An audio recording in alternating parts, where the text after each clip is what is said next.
हमारे इस चैनल मैथिली गंगा को लाल बटन दबाकर सब्सक्राइब करें व घंटी के निशान का बटन दबाएं ताकि सभी नए वीडियो आप तक तुरंत पहुंचे बिल्कुल मुफ्त।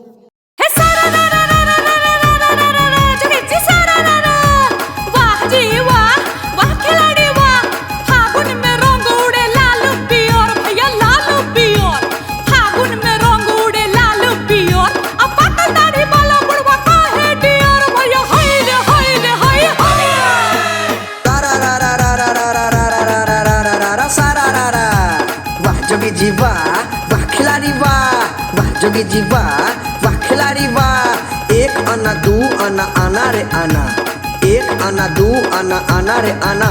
अब पेट में केले का बोले नाना रे फिर हाय रे हाय रे हाय सारा रा रा।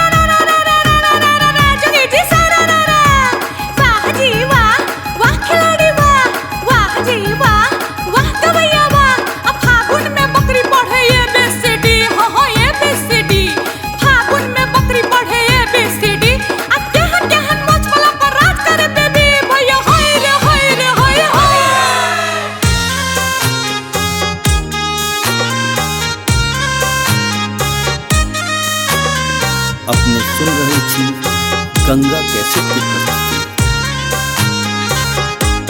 बुढ़ावा कहै छै डियर चढ़ते फागुन के महिनामा।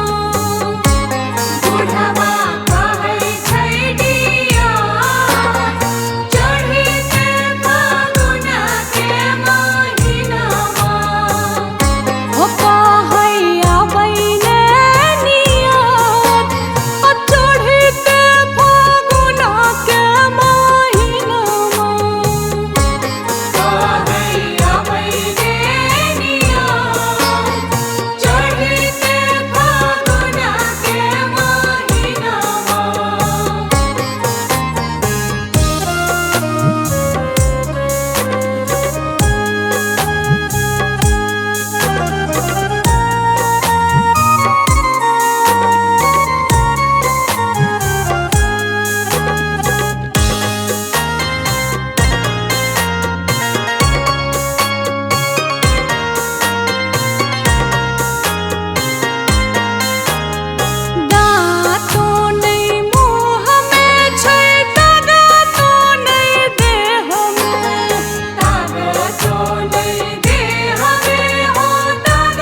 अपने सुन रहे थी गंगा कैसे की प्रस्तुति।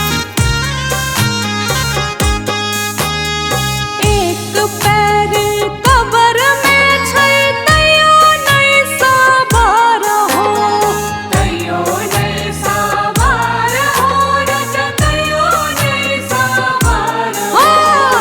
एक पैर कबर में छै तैयो नहीं सवार हो, तैयो नहीं सवार हो रज तैयो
हमारे इस चैनल मैथिली गंगा को लाल बटन दबाकर सब्सक्राइब करें व घंटी के निशान का बटन दबाएं ताकि सभी नए वीडियो आप तक तुरंत पहुंचे बिल्कुल मुफ्त।